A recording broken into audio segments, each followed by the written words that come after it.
paz, irmãos, amém? O meu retorno está bem alto, tá? Pode ser sentado no seu lugar, em nome de Jesus. Para Deus, que você está aqui nessa noite. Que bom que o Senhor nos trouxe aqui, né? Ouvimos a sua palavra, em nome de Jesus. Queridos, abra comigo sua Bíblia, por favor. Livro de Atos, capítulo 16. Amém?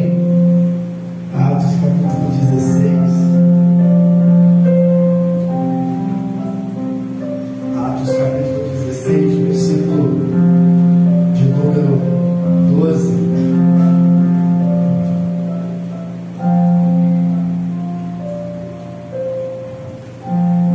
Som, só de um pouquinho aqui.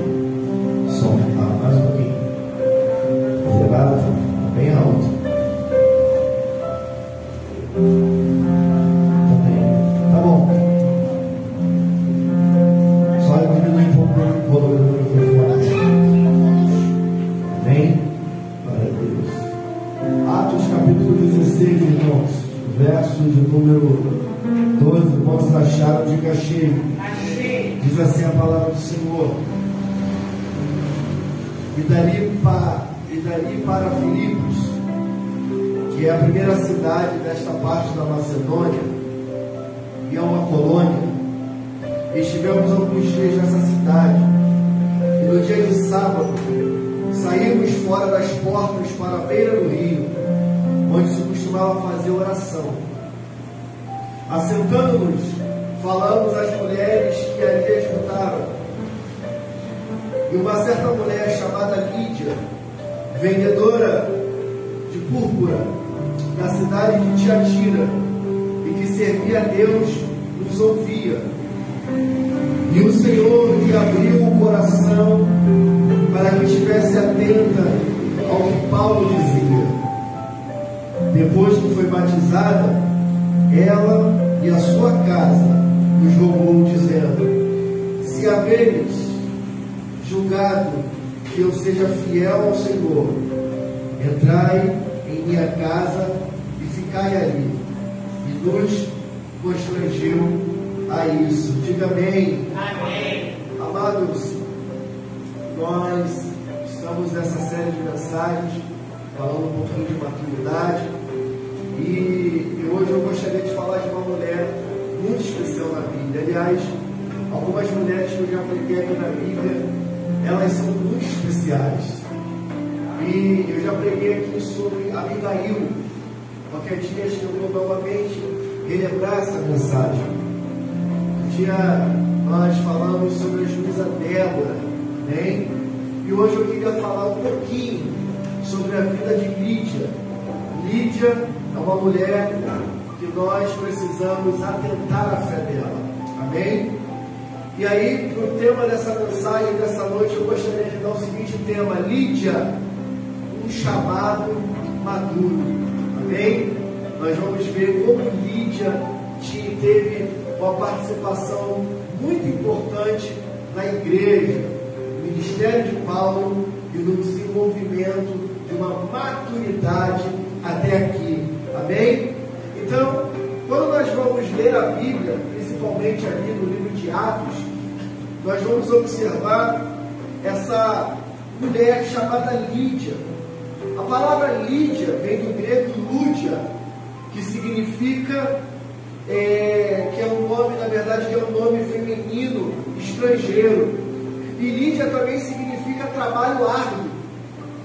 Então, o nome de Lídia, nós vamos observar que tem duas vertentes aqui na Bíblia. Primeiro, é de uma mulher, como eu acabei de te falar, como eu acabei de te informar, uma das primeiras mulheres na Europa a se converterem ao Evangelho.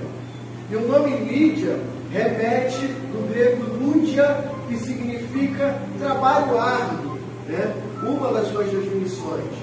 Uma coisa também que é importante ressaltar é que quando nós vamos falar sobre Lídia, nós não podemos confundir a Lídia, mulher de Deus, com a Lídia, que era uma das regiões de Tiatira, uma das regiões de Filipe. Então, você vai observar na Bíblia essas duas palavras, uma representando uma região. Por exemplo, nós aqui, segundo a Light, nós estamos na região da Itatiaia, amém? Mas alguns dizem Vila São Luís. Não, Vila São Luís que eu conheço é da Monteosa para lá, né? Mas todo mundo fala, você mora onde? Mora na Vila São Luís. Não, mas Vila São Luís aonde? Não, é perto do Jardim Guanabara. Então não é Vila São Luís, é Jardim Guanabara, é Itabira, bem? É Parque Duque, do outro lado. Aqui perto da Albino Parato, é Parque Felicidade. A pessoa fala que não, eu sou da Vila São Luís. Então, segundo o nosso endereço aqui é Itatiaia. Amém, irmãos? Então, como aqui Caxias, essa região é dividida por bairros, Jardim Paulicéia, Jardim 25, Vila São Luís, Lídia também era uma região. E era uma região, irmãos, muito importante na Ásia Menor. Por quê?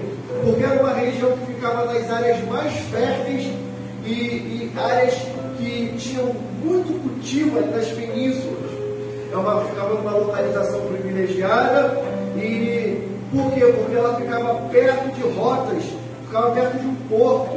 Então ela era uma cidade de rota que ligava o interior da Ásia Menor à costa. Então era uma cidade muito frequentada, principalmente na parte comercial. Amém? E Lídia agora a discípula, Lídia agora a mulher, ela vem de uma região chamada Tiatira, que é uma região na cidade de Filipos, que se tornou famosa também por vender um tecido, por vender um tipo de coloração que fazia pintava os tecidos. Nós vamos ver um pouquinho mais na frente isso, amém? Mas a primeira coisa que nós precisamos entender sobre Lídia é que ela é uma mulher como todas as outras, mas que tem algo especial na vida dela. Pastor, e o que tem de especial na vida dela? Lídia era uma vendedora, era uma empresária. A Bíblia fala em Atos capítulo 16, versículo 14, que ela se chamava Lídia, mas também era vendedora de púrpura. Então ela era uma empresária muito rica. Era uma mulher que tinha muitas posses. A Bíblia também fala que ela foi batizada e ofereceu hospedagem a Paulo e a comitiva missionária que ali estava. Lídia também, depois de ter sido batizada, ela abre a casa dela para receber os homens de Deus. Lídia também era uma mulher de posição. Por que uma mulher de posição, pastor? Porque ela era cabeça de família. E provavelmente uma mulher que era cabeça de família era porque ela era viúva ou porque ela era solteira. Então, ela era uma mulher que era de tamanha importância para a sua cidade. Era uma mulher que era muito relevante na sua cidade. Então, essa mulher marca muito as nossas vidas quando nós formos fazer uma leitura mais apurada sobre a vida dela. E a Bíblia também vai dizer, em Atos, capítulo 17, versículo 12, que, além dela, muitos creram. E outras mulheres nobres gregas, a Bíblia fala assim, também mulheres gregas de classe nobre, e não poucos homens. Então, quando a Bíblia vai relatar mulheres gregas nobres, porque eram mulheres provavelmente que tinham uma influência na sociedade. E Lídia é essa mulher. Amém? Mas o que eu gostaria hoje de tratar com você é justamente sobre o chamado maduro de Lídia.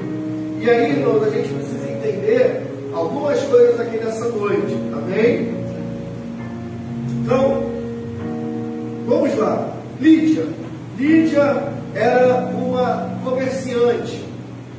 Ela vendia uma espécie de corante purpurinos lá em Tiatira, e ela era renomada por causa disso. Então, Lídia, além de ser uma mulher que ouviu a palavra, ela era uma comerciante, ela era alguém que desenvolvia a economia aonde ela estava. Ela era uma mulher que marcou o seu tempo.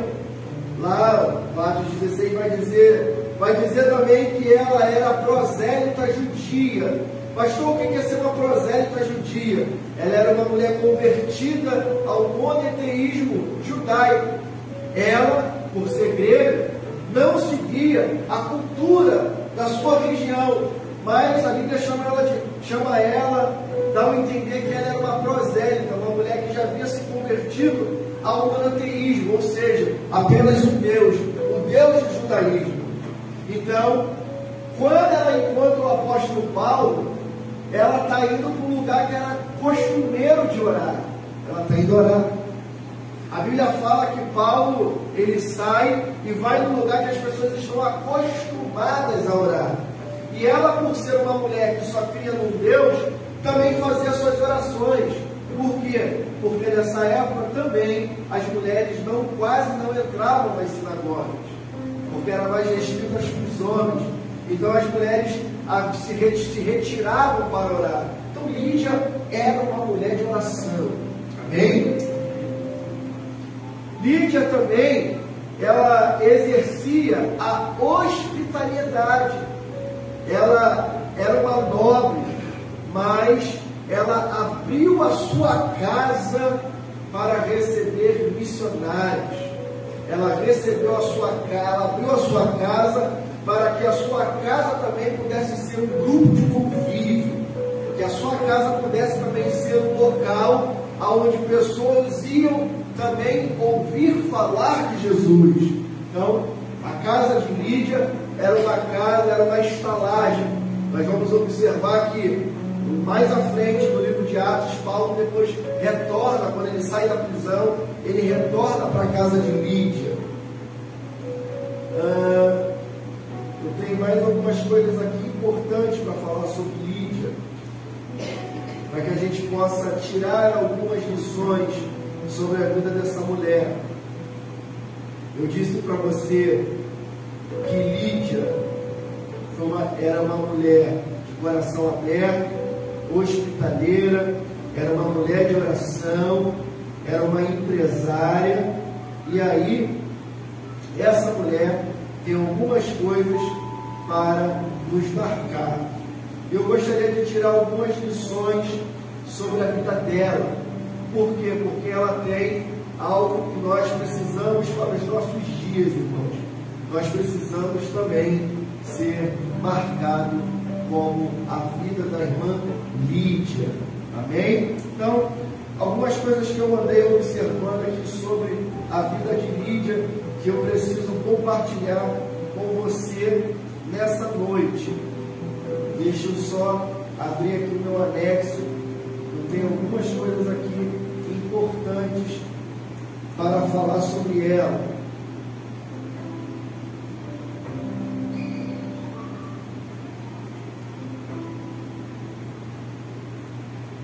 Então, a primeira coisa que a gente precisa compreender sobre a vida de Lídia é que ela era uma mulher temente a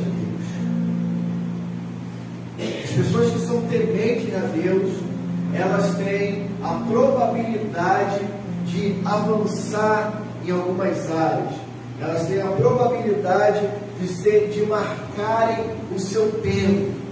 E Lídia, ela marca o tempo dela, ela marca a casa dela. Lídia marca o nome dela na história, porque ela é temente a Deus. O versículo 14, coloca aí, Eduardo, para nós darmos uma passeada aqui na Bíblia rapidinho. Deixa o versículo 14 firmado aqui para mim.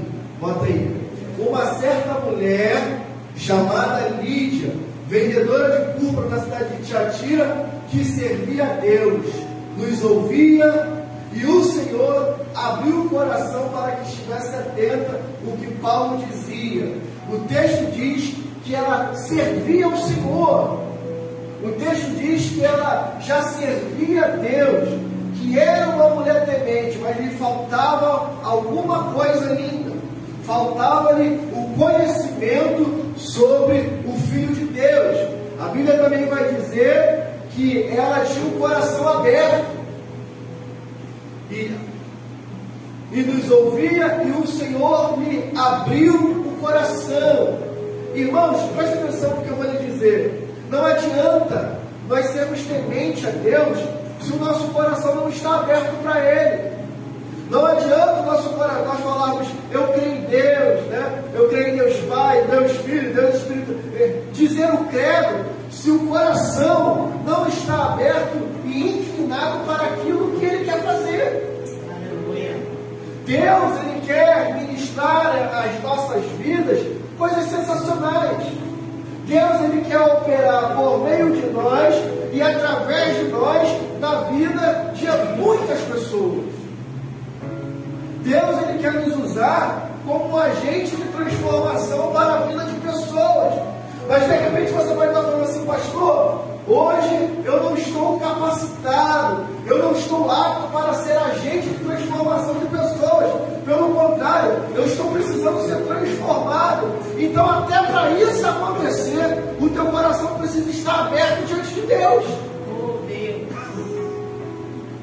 Porque se o coração não se abre diante dele, irmãos, como ele pode operar? Se o coração não se abre diante daquilo que Deus está falando, daquilo que Deus está apontando, como é que nós vamos chegar ao local que Deus deseja que a gente chegue? Então Lídia tem um chamado maduro, por quê? Porque ela tem um coração aberto a Deus. Aleluia. Pastor, mas como que eu vou ter um coração aberto a Deus? Ouvindo a sua palavra. A melhor maneira de se ouvir a Deus é ler a Bíblia. A melhor maneira de se ouvir a Deus não é botar na rádio 93, 97, 98. Não é pegar o computador e pôr no YouTube, não. A melhor maneira que tem que se ouvir a Deus é lendo a sua palavra. E a Bíblia está dizendo que essa mulher abriu o coração. Diz assim o texto: e ouviu, e o Senhor abriu-lhe o coração. Aí você pode falar assim, mas Deus abriu o coração dela ou foi ela que abriu o coração? Foi ela que abriu o coração. Apocalipse capítulo 3, versículo 20 diz que Jesus estava à porta de uma igreja. Consegue colocar? Eis que estou à porta e bato. Se alguém não ouvir a minha voz, ele não está dizendo se o pastor ouvir a minha voz, ele não está dizendo se o ministro de louvor ouvir a minha voz, se os cantores ouvirem a minha voz, ele fala, se alguém ouvir a minha voz. Quer dizer, Jesus está na porta de uma igreja, está batendo para entrar, mas o pastor não está ouvindo, os músicos não estão ouvindo, o corpo diaconal não está ouvindo, os obreiros não estão ouvindo. Por quê? Porque o coração está fechado. Mas aí ele fala, olha, mas se alguém, quem? Qualquer um abriu o coração, eu entrarei até ele, e com ele cearei, e ele comigo. Aleluia. Sabe qual é o desejo de Jesus? É poder entrar na sua igreja, sentar à mesa e cear junto com os seus. Atos capítulo 2 vai dizer, aliás, Lucas 24, 49 é uma ordem. Jesus fala, olha, ficai em Jerusalém, até que do alto sejais revestidos de poder. Ele deu uma ordem, ele falou, olha, vocês precisam ficar e resistir. A Bíblia fala, resistir ao diabo, E ele fugirá de nós. mas resistir tem a ver com combater, tem a ver com persistir. Resistir tem a ver com você continuar fazendo aquilo que Deus te chamou para fazer.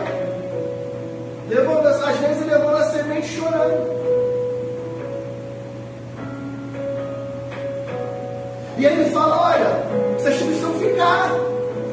Por quê? Porque eu estou indo para o Pai, mas lá eu vou conversar com o Pai, para que envie sobre vocês o consolo, para que envie sobre vocês o poder, e esse poder e esse consolo fique com vocês até a consumação dos séculos. Eu vou, Pai, mas vocês não ficarão órfãos. Eu vou enviar alguém que vai consolá-los. Eu vou enviar alguém que vai entender os seus sentimentos, as suas dificuldades, mas precisa ficar em Jerusalém. Atos capítulo 2 inicia. Jesus já foi assunto aos céus. Já estamos depois da Páscoa, entrando na festa de Pentecostes. E preste atenção, da Páscoa até a festa do Pentecostes são 50 dias.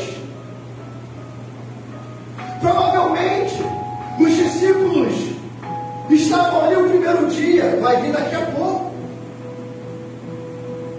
3 dias, está chegando. 15 dias, está demorando um pouco, né? Mas vai chegar. 20 dias, até agora nada. Você já viu quando você compra alguma coisa nesses aplicativos e você fica olhando o status da entrega? Um dia eu comprei um negócio aí veio confirmação do pagamento confirmado. O vendedor está separando o pedido. 3 dias depois, o pacote foi enviado para a transportadora. 4 dias depois, está agora no despachante aduaneiro, que veio da China. Rapaz, até o negócio chegar anteontem para mim demorou uns 25 dias. E todo dia eu entrava para ver onde está.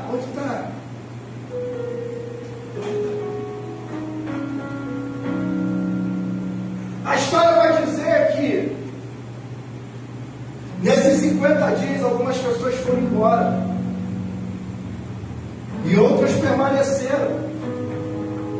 Mas a Bíblia também fala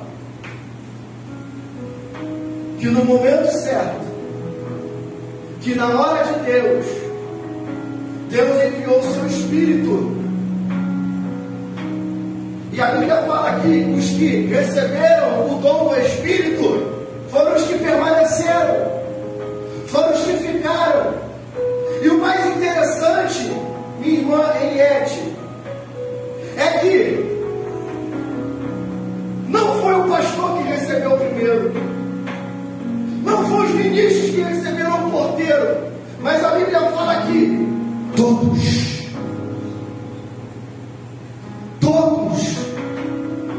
os que estão no salão, todos os que estão na sala das crianças, todos os que estão nos anexos, na cantina, a Bíblia fala que não houve distinção daqueles que receberam o poder, e todos viram a mesma coisa, línguas como de fogo vinda sobre aquele lugar. E agora eles foram cheios, irmãos. Por que eles foram cheios? Porque eles abriram o coração, porque eles permaneceram. É isso que Jesus está falando. Jesus não está falando para o pastor, Jesus não está falando para a liderança, ele está falando para a igreja. Eis que estou à porta e bato. Se alguém, quem? Pode ser eu, pode ser você, todo aquele que tem o coração aberto para receber. Aleluia. Então, irmão, Lídia, ela tinha o coração aberto. Dentro das anotações aqui vai dizer que, além de ter o coração aberto, ela foi batizada. Porque lembra que eu disse para você que não adianta você só temer a Deus se você não seguir o espaço dele? Não adianta você dizer: eu temo a Deus, eu sou temente a Deus, se você não cumpre aquilo que Ele fala, se você não anda segundo aquilo que Ele diz. A Bíblia fala que ela ouve a palavra, abre o coração e naquele mesmo instante ela se batiza. O que ele está dizendo?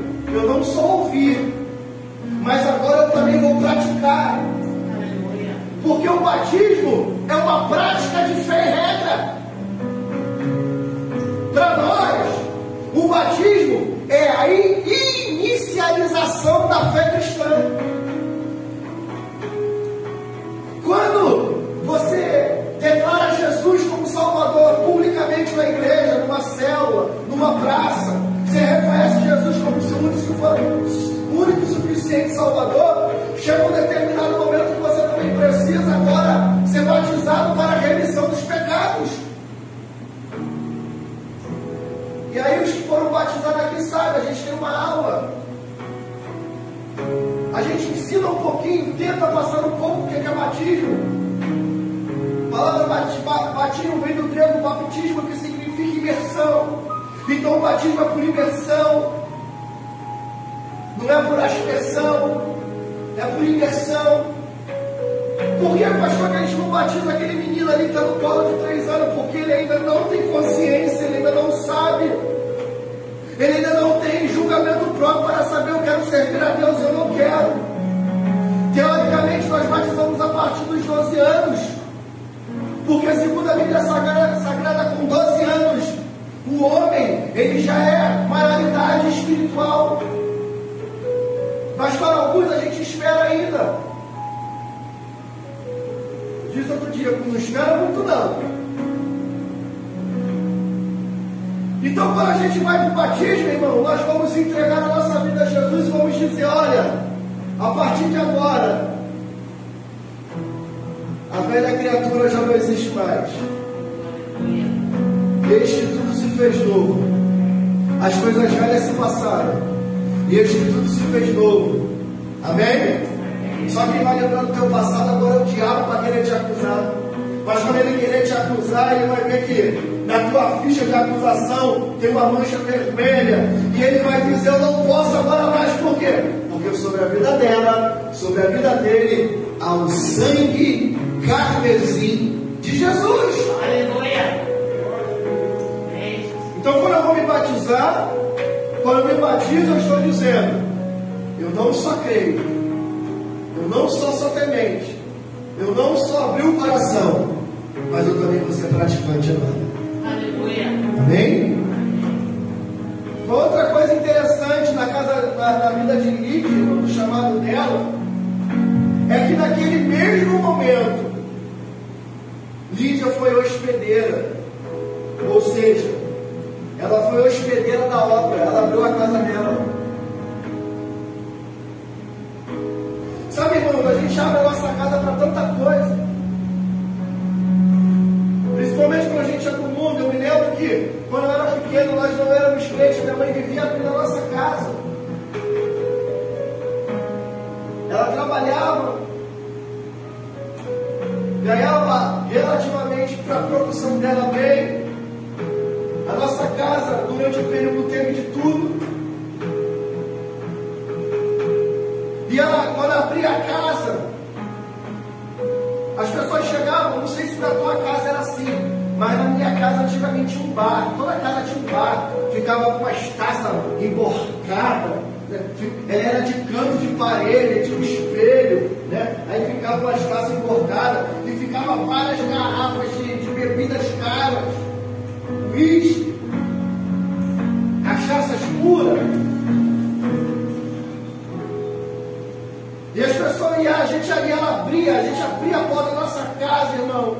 Era churrasco, era piscina, era aquele grupo que todo mundo ouviu quando era mais novo, principalmente quando estava bêbado no final da festa. O tal do Raça Negra cantava no final das festas, e todo mundo já estava de cabelada. A gente abriu a nossa casa para farofa. E lá em casa era bem eclético, de Raça Negra a Luiz Miguel.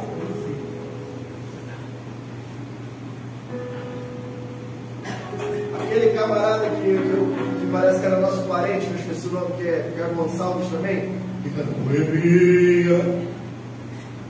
Esse aí mesmo.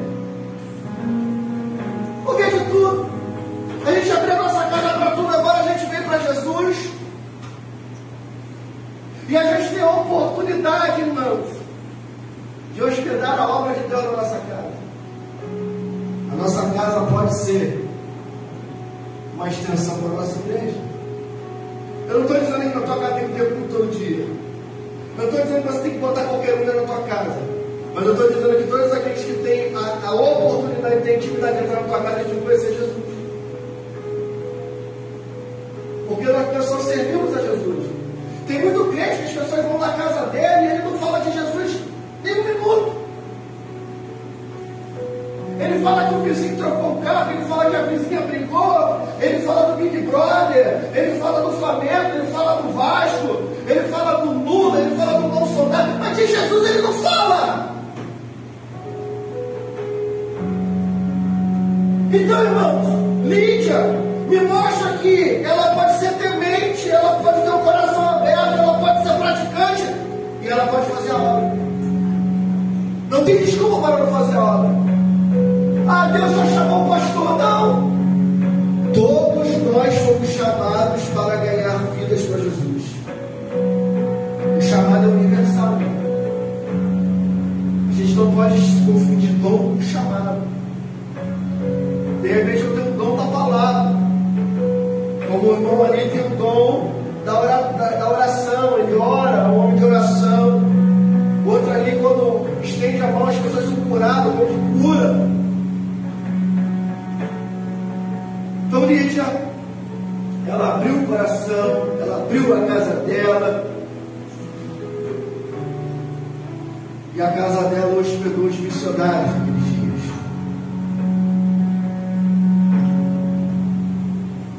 Bota aí o versículo 40, Atos 16, 40, rapidinho. Atos 16, 40 diz que a casa de Lídia foi uma central de missões e oração. Atos 16, 40. E saindo da prisão, entraram na casa de Lídia. E vendo os irmãos o confortaram e depois partiram. Sabe o que está acontecendo aqui? Paulo e Silas estão numa cidade. Eles acabaram de fazer uma obra de libertação. E agora eles são presos por baderna. São açoitados, são humilhados. Dentro da cadeia, eles ganham vidas para Jesus. O carcereiro é salvo, ele ia se matar, ele é salvo. Paulo retorna com Silas para a prisão. Ele poderia ir embora, mas ele, como cidadão romano, ele precisava dizer que ele foi mal interpretado, que iam expurgar Paulo e Silas pela lateral para que ninguém soubesse que eles erraram. Paulo então revela que ele tem cidadania romana, ele não poderia ser tratado da maneira que foi. Enfim, agora o texto vai caminhando para o final e a Bíblia fala que eles vão na casa de Lídia. E entrando em casa de Lídia, eles encontram irmãos. E a Bíblia fala que quando esses irmãos veem Paulo e Silas, eles ficam confortados. Muitos vendo os irmãos. Quer dizer, ela abre a casa dela não só para receber irmãos, para fazer lanchinho da tarde, mas ela recebe os irmãos para orar. Recebe os irmãos para orar. Por quê, irmãos? Porque um chamado maduro sempre vai ter a oração dele. Amém? E eu quero destacar aqui 3 qualidades dessa mulher, entre muitas que eu falei. Eu aprendo com essa mulher de 3 lições sobre o amadurecimento. Primeiro, e a gente vai caminhar para o final. Existem 3 pilares, irmãos, para a obra de Deus. 3 pilares para essa igreja estar de pé. 3 pilares para a obra missionária acontecer. Primeiro pilar, pastor, são os pés que anunciam. São os pés que vão. Isaías 52:7, coloca aí. Isaías 52:7 vai dizer assim: quão formosos são sobre os montes os pés dos que anunciam as boas novas, que faz ouvir a paz, do que anuncia o bem, que faz ouvir a salvação, do que diz a Sião, o teu Deus reina. Então, irmãos, essa igreja, ela está de pé, porque ela tem pés que vão anunciar a salvação, pés que vão anunciar a paz, pés que vão dizer nos lugares de trevas que existe luz.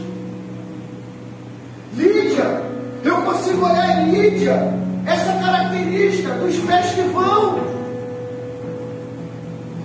vão anunciar a palavra, pés que vão anunciar a paz.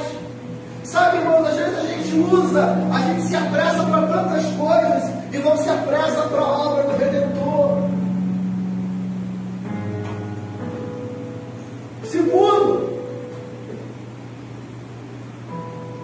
uma igreja como essa, ou como qualquer uma outra que fala de Jesus, ela precisa ter joelhos que se dobram. Efésios 3:14. Joelhos que se dobram. Por causa disto, me ponho de joelhos perante o Pai do nosso Senhor Jesus Cristo. Uma igreja que não ora, uma igreja que não busca em Deus através da oração dos joelhos dobrados, não pode ver milagre. Uma igreja que não cresce através da oração dos joelhos, ela não cresceu, ela inchou. Precisamos ter uma igreja que dobra os joelhos para orar. Precisamos ter uma igreja, irmãos, que dobra o joelho para clamar ao Pai milagre, que clame a Deus trabalhadores para a seara. Porque, irmãos, a oração, ela faz parte da vida do cristão. Sabe quando a gente deixa de orar? É quando a gente está alegre. Sabe quando a gente deixa de buscar a Deus? É quando a gente está alegre. Quando a felicidade bate, quando a bênção chega, você relaxa. Porque enquanto a bênção não chega, você está buscando, você está orando, você está jejuando, você não abandona a sua posição.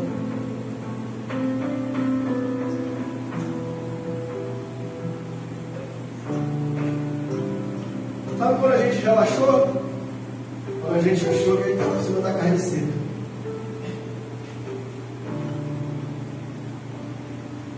O maior perigo, irmãos, de quem chega ao topo é achar que ele já conquistou tudo.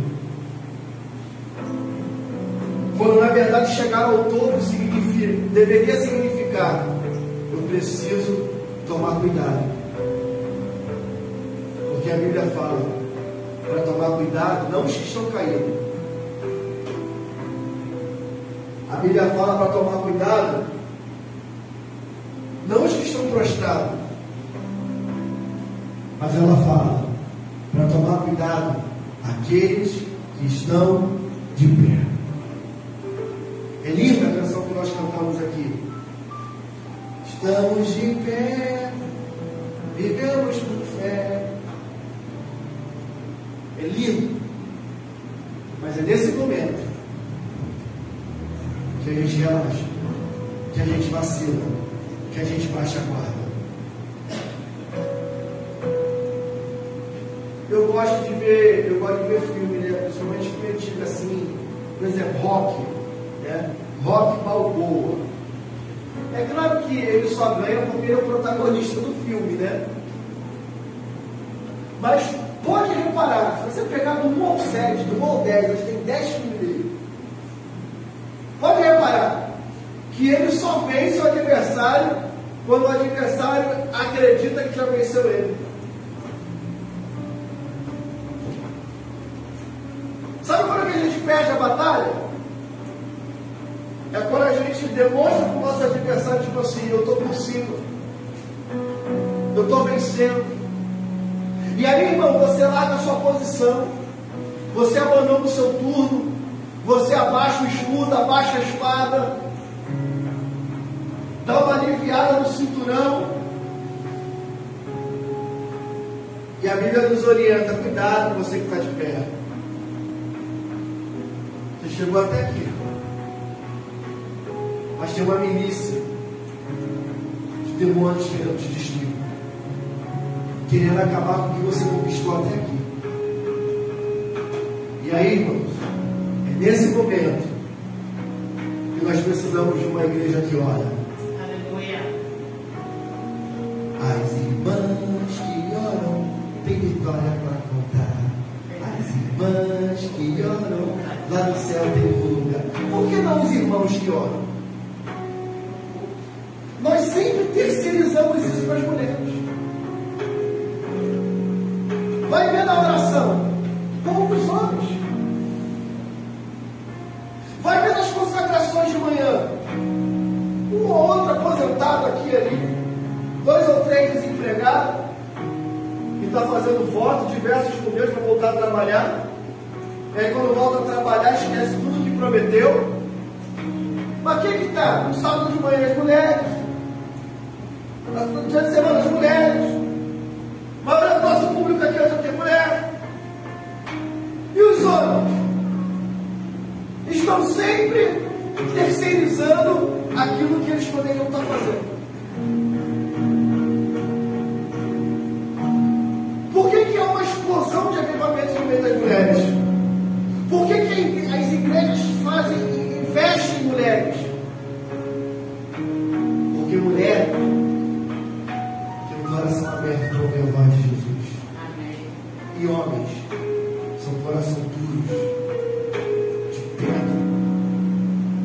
Então deixa eu te dar um segredo aqui de um chamado maduro, de uma oração madura. Senhor, tira o coração de pedra e coloca o coração de carne. Aleluia. Então, irmãos, joelhos que se dobram são joelhos que vê milagre. São joelhos que buscam o impossível. Joelhos que se dobram. E eu não estou falando, irmãos, justamente de dobrar o joelho para orar, porque tem gente aqui que de repente já não consegue mais. Mas joelhos que se dobram são pessoas que não são altivas, não são arrogantes, estão dispostas a aprender coisas novas. Sabe qual é o grande problema do crente, irmãos? E eu tenho observado isso já há algum tempo. Não são abertos ao novo, porque o novo assusta. O novo mexe com aquilo que a gente domina.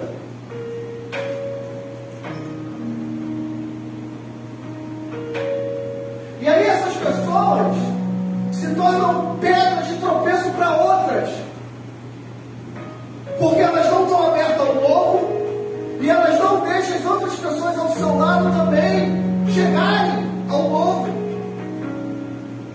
A Bíblia vai dizer que vinho novo não se pode colocar em odre velho, porque uma vez colocando vinho novo em odre velho, o odre pode rachar, pode estourar.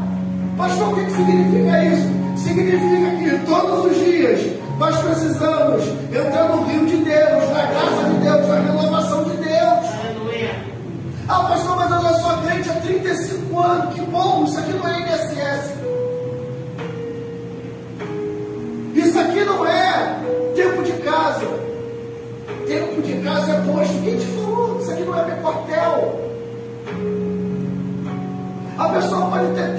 anos de evangelho e chegar um ali com 2 agora, ele está fazendo o que essa pessoa não fez em 30.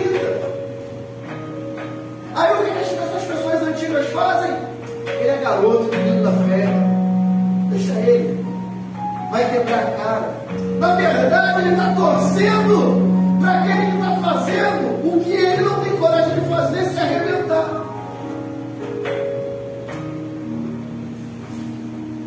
Comportamento de irmão mais velho, comportamento de alguém egocêntrico. Eu participei de um ministério onde eram 8 pastores. 6 pastores, 2 evangelistas, 2 presbíteros, e ainda tinha alguns diáconos que pregavam. Irmão, eu tinha que ver a farofa que era quando a escala saía. Joe, já fez isso? Eu só vou pregar uma vez esse mês. Na terça-feira que não vem ninguém. Aí Joe pensando, eu estou aqui todo dia. E o estrelinha vai pegar comigo à noite, quase não vem. Imaturidade.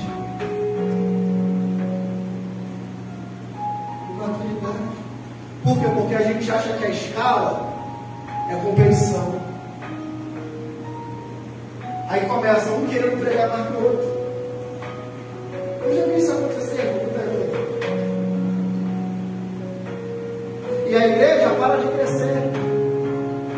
A igreja cristã para de desenvolver. Por quê? Porque agora a gente está olhando as nossas próprias vaidades e esquecendo que tem pessoas precisando de nós. E aí eu vou relembrar um pastor que eu tive, que é minha referência hoje, até hoje.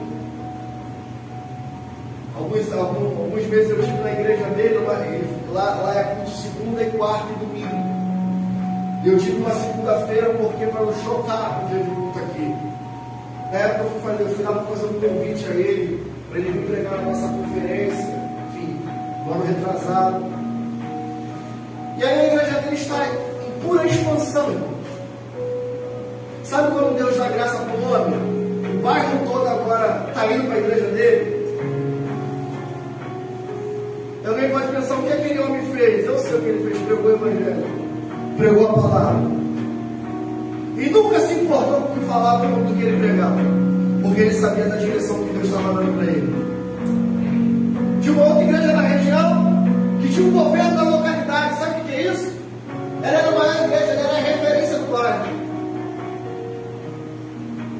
Só que você sabe que odre vinho novo e odre velho racha. Enfim, não é isso que eu estou querendo dizer.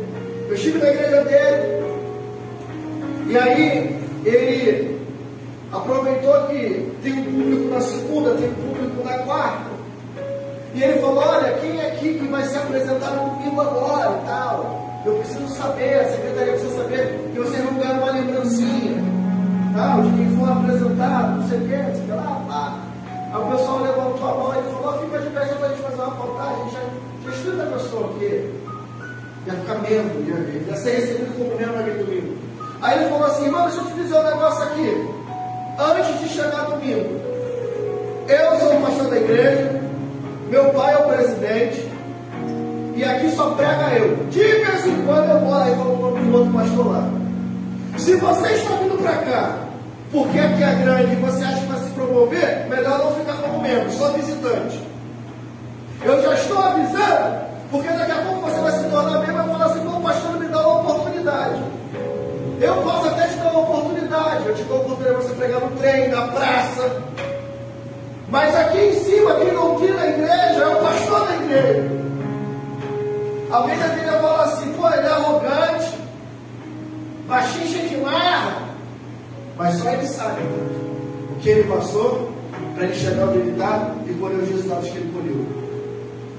Só ele sabe como é que é ter na igreja 5, 6 pastores, um competindo com o outro, esquecendo do avanço do reino. Porque assim, deixa eu te dizer um negócio aqui, para ser bem claro com você, É muito fácil dar pitaco nas coisas dos outros. Eu moro num condomínio e todo mundo tem grama. É uma cerca viva lá que divide as casas. Aí tem o negócio da garagem e tem umas graminhas. Sempre a grama do vizinho, irmão, está melhor que a tua. Sempre a divisória que corta, as cercas vivas está mais cortada, está mais bonita que a tua. É a mesma coisa. Só que aquela pessoa tem a paciência de pegar a tesoura, de podar, de varrer. E a gente não tem essa paciência. Então a gente vai olhar, porque a gente não respeita o processo. Então a gente olha a coisa do outro e fala: está mais bem, ele deve ter feito alguma coisa. Não, ele só fez aquilo que eu estou acostumado a fazer.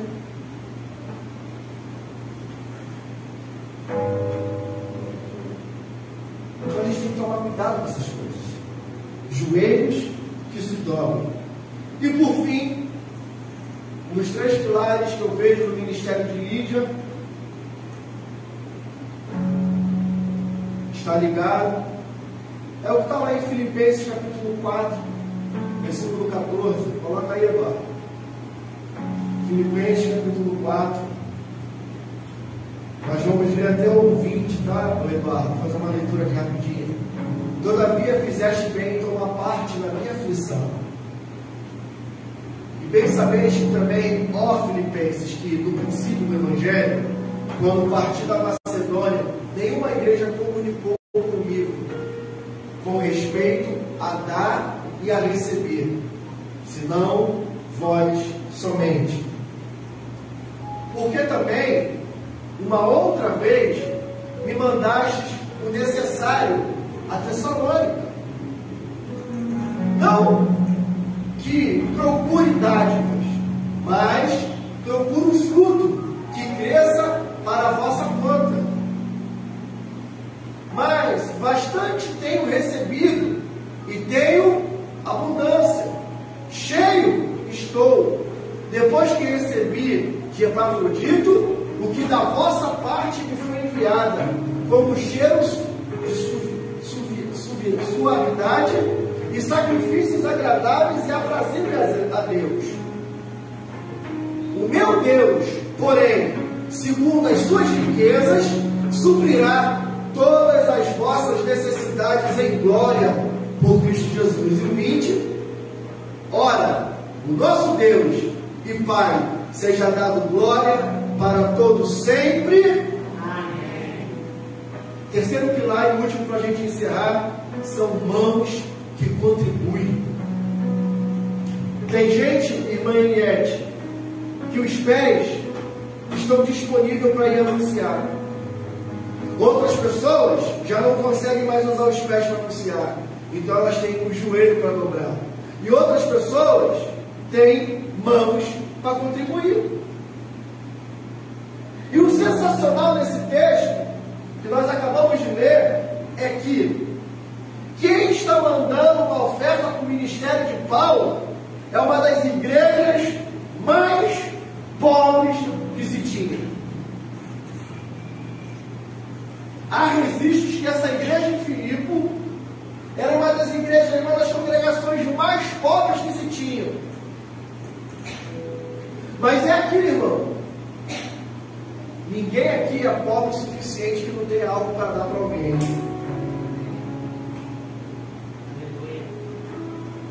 O problema é que a gente está retendo a nossa mão para contribuir.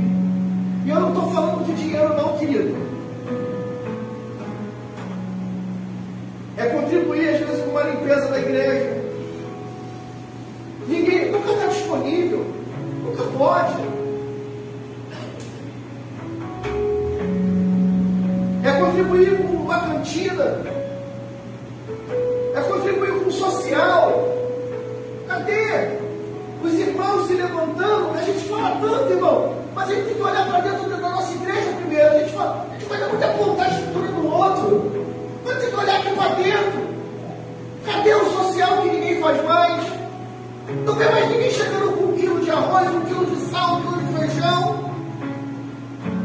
para preparar para a gente dar para o necessitado, para alguém que está precisando, não se vê mais. Nós estamos preocupados em fazer o nosso.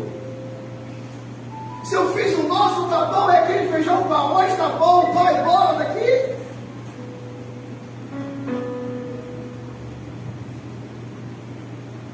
Isso é obra de Deus, irmão, isso não é obra de homens.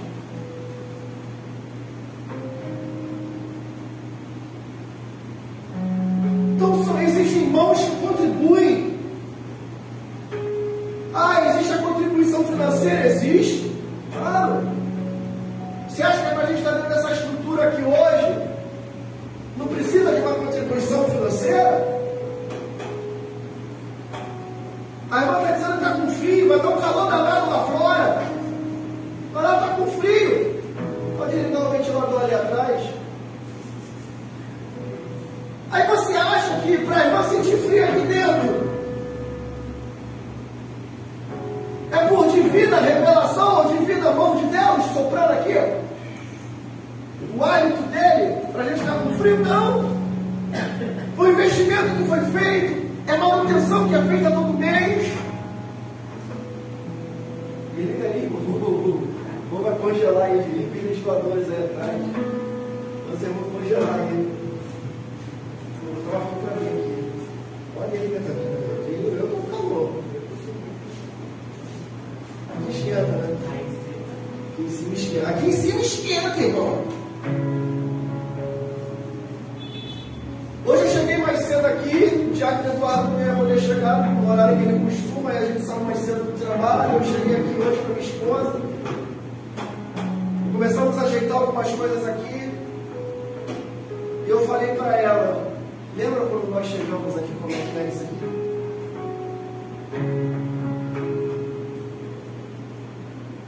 Lembra como as crianças ficavam ali, onde hoje tem um bebedouro com um piso bonito, como as crianças ficavam? A gente botou um emborrachado, ficavam as crianças ali.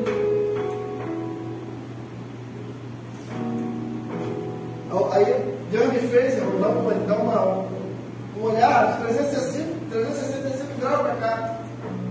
Falei, rapaz, olha como Deus tem sido bom conosco. Temos instrumentos musicais, temos computador para telão, computador para live, ventiladores, ar-condicionado, temos um som bom, temos uma estrutura legal, ninguém senta aqui em palco, em banco de madeira, para baixo do carro d'água. Nenhum gordinho aqui fica com medo de sentar na cadeira, porque pode abrir, porque é de plástico, quebrar. Alguns anos atrás eu fui pegar uma igreja, 2, 3 anos eu fui pegar uma igreja, Benjamin, era pequenininho, estava assim igual o Davi dormindo. Fui pegar na igreja do amigo meu, Campo Grande. A Carla sentou, daqui a pouco a cadeira foi fazendo assim. Ela, Marco, me ajuda. A cadeira foi abrindo, irmão. Ela lembra disso? Terrível isso. Teve que remontar 2 cadeiras para ver se...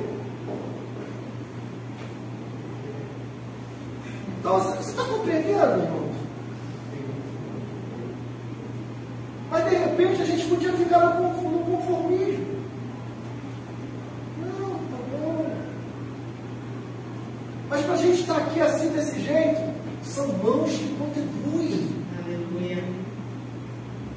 As pessoas aqui, irmão, já recebendo dádiva de Deus, processos na justiça, falou, pastor, estou mandando uma oferta para a igreja especial aí.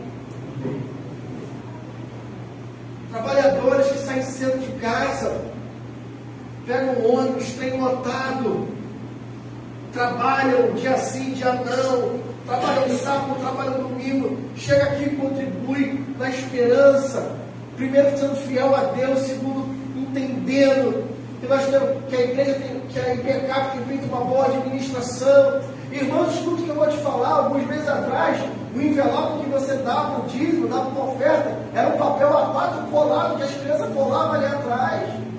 Eu mandava imprimir no trabalho, uma xerox, tirava uma matriz, tirava a xerox. Era um negócio horrível, um negócio feio. Hoje tem um papel de qualidade específico para isso, para fazer envelope. Chegou esses dias aí, papel de evangelismo, eu vou nem entregar para o pessoal ali na rua para dizer para eles: ó, Jesus te ama. A gente voltou aqui, irmãos, presentear aniversariante do mês. É uma caixinha de bis, se você quer saber, mas é algo que a gente está contando. A gente está dizendo assim: obrigado por você ser membro dessa casa, obrigado por você estar com a gente aqui.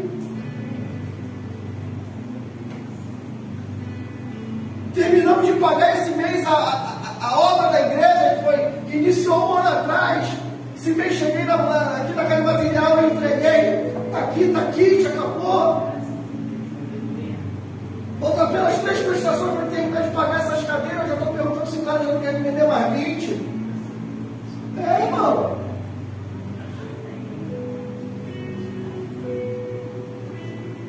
Agora eu estou vendo aqui o pedreiro para poder fazer a sala das crianças, terminar aquele quartinho ali, fazer um gabinete ali, de repente uma sala de amamentação para as crianças. Porque nós temos que avançar, irmão, nós temos que progredir, nós temos que fazer, irmão. Aleluia. Se você cair na normalidade, daqui a pouco tudo para você é normal, nada mais tira você do estado de estagnação. Por isso que a Bíblia fala que aquele que está de pé tem que tomar cuidado para não cair. Porque se você chegou a um determinado nível, você precisa avançar para outro e não retroceder. Aleluia. A Bíblia fala que quem retrocede é semelhante a um cão que volta para o meu vômito. A Bíblia vai dizer que aquele que retrocede, vida, é como se fosse uma porca que acabou de ser tomado um banho, mas volta para a lama. A Bíblia vai dizer que aquele que retrocede, o meu espírito, diz o Senhor, não tem prazer. Gente, vocês não podem, nós não podemos mais daqui voltar para trás. É daqui para frente. Aleluia. Nós precisamos agora sonhar coisas novas. Precisamos idealizar coisas novas. Precisamos já projetar coisas novas. Ai, irmãos, o 2018 passou, 19, 20, 21 acabou. 22 foi embora. Agora 2023, irmão, janeiro já acabou. Hoje é dia 25 de janeiro de 2023, já acabou. Ontem, eu fui para uma reunião, foi bem uma reunião. A minha sala fica de frente para a sala da diretoria. Aí eu cheguei ontem, tem dia que eu chego atacado, irmão. No bom sentido, eu chego ativado. Um linguajar de crente. Eu chego ativado. Eu chego virado na unção. Cheguei. Primeiro que ligaram o ar-condicionado e deixei a janela aberta. A sala estava quente pra caramba. Aí cheguei. Não foi por isso. Sentei. Aí eu estou vendo as mesmas pessoas nas mesmas posições.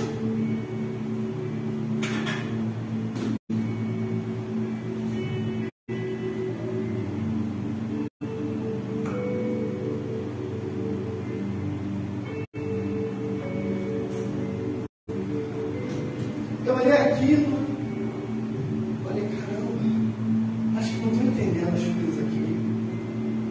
Foi esse tipo de comportamento que nos trouxe até aqui. Ai, irmão, cheguei na sala da diretoria, falei: como é que é, gente? Nós vamos ficar aqui batendo papo um ano de novo, mais um mês, imaginando que vai cair um saco de dinheiro aqui dentro. Não, porque vai melhorar. Mas tu está fazendo o que para melhorar? Me fala. Não, pastor, vai melhorar. Tá, tu está fazendo o que para melhorar?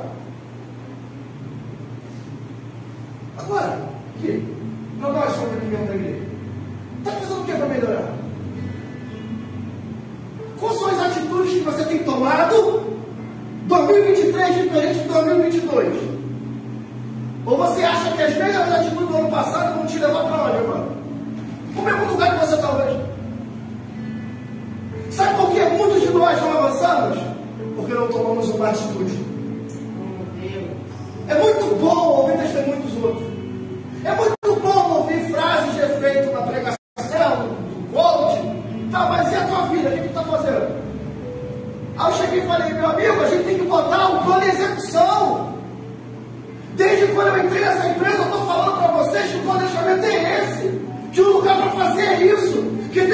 isso. E vocês estão como os parasitas, sem fazer nada.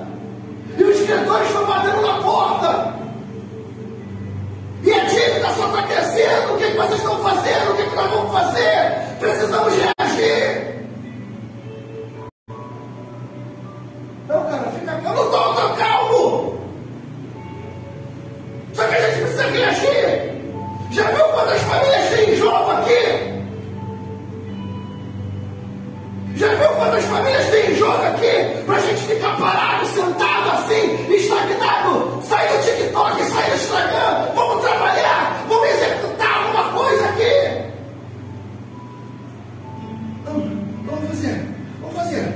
Vamos fazer. Começa agora. Porque tem gente lá embaixo querendo ver a nossa atitude aqui em cima. Tem funcionário lá embaixo querendo ver a nossa atitude aqui em cima. Não adianta quando o pau cantar, vocês meterem o pé dentro do carro e ir embora. Quer ver atitude, gente?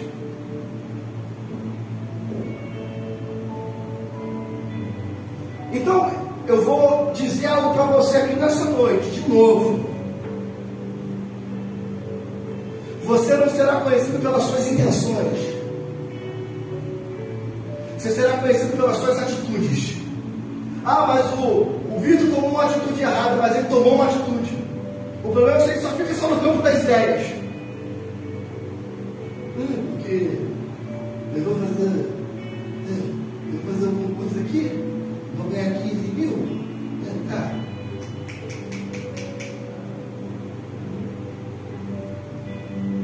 Não, porque eu estou com vontade de fazer faculdade. Tá? De quê? Para quê?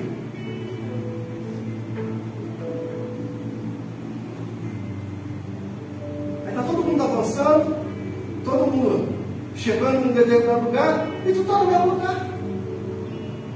Pessoas estão passando por você, te dando tchau, e você achando que elas estão te cumprimentando. Não, elas estão avançando, estão chegando na linha final, estão recebendo bandeirada quadriculada, e você está na mesma. Entra ano, sai ano, é as mesmas lamentações, é as mesmas murmúrias, é o mesmo tipo de oração, nem a oração muda. Meu Deus, vai começar todas as coisas bem. Ele quer ouvir de você. Ele quer ouvir de você. Aleluia. Ele quer mudar a tua vida, mudar a tua história. No mundo a gente tinha atitude para tanta coisa, e agora que nós somos de Jesus, não temos atitude para mais nada.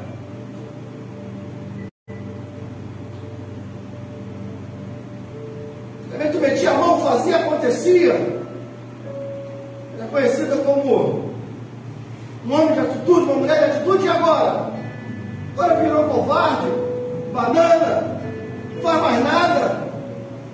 Pastor, você está pegando, eu não estou pegando pesado não, eu só estou querendo te alertar.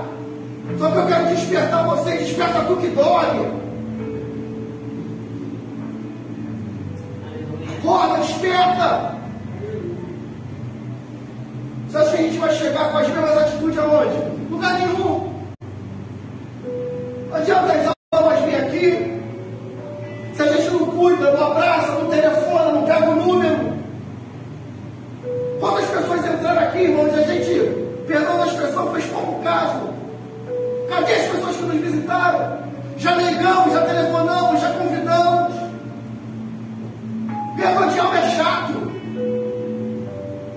O ganhador de alma insiste. Sabe qual é a maior qualidade do vencedor? É a persistência. Ele persiste até conseguir. Mas ele persiste com atitude.